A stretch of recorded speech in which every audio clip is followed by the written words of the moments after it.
everybody you hung out with and raced with, how did they pick which bike they were going to get? Did they kind of follow the people that were winning, or did they each have their own little?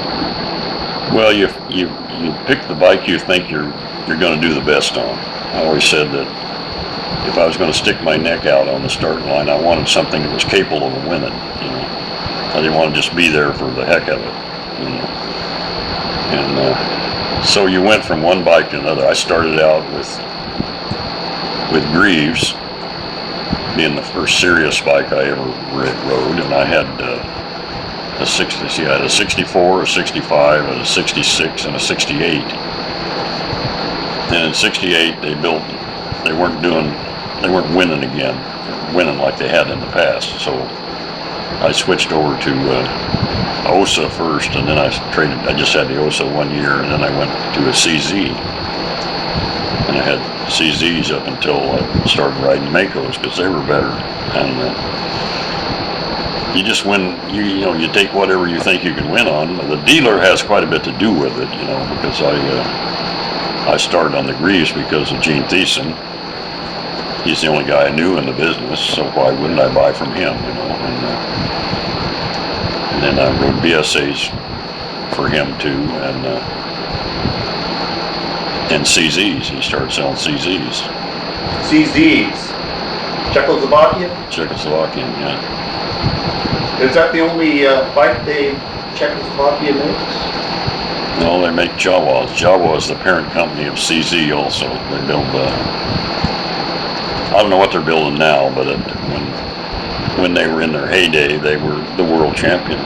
The world motocross champion in Europe rode a CZ. How were they able to enter the market so nicely, being such a small country and not having a lot of different other? I've never figured that one out, but they pretty much ruled the motocross world for several years, probably 20 years maybe.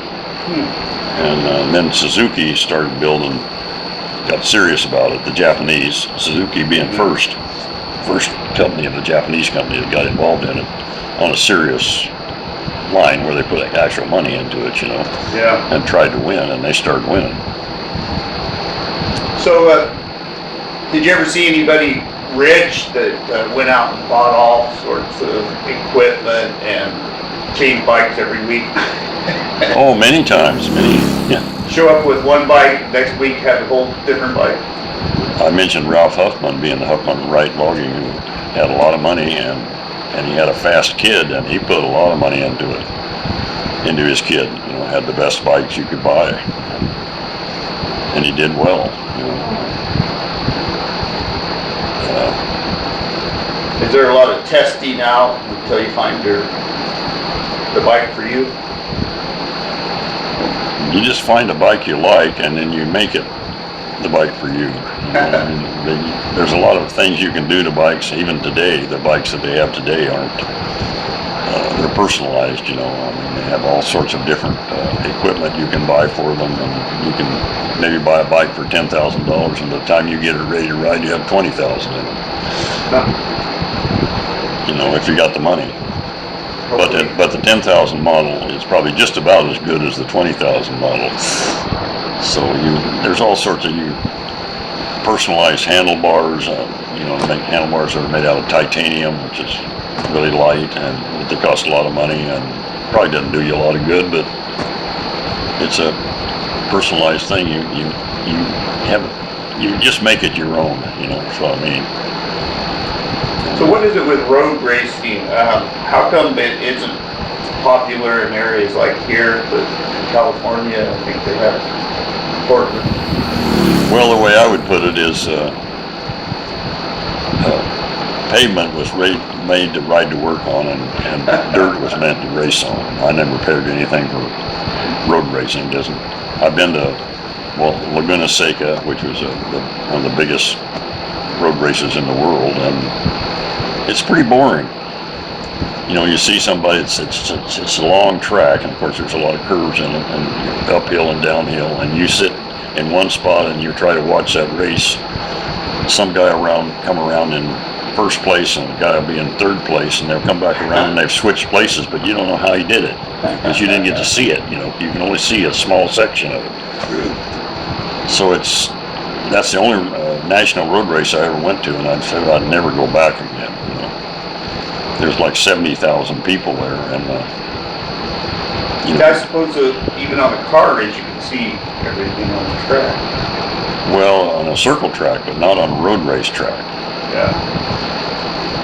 You know, motorcycle road racing is usually it's not a big circle like Daytona.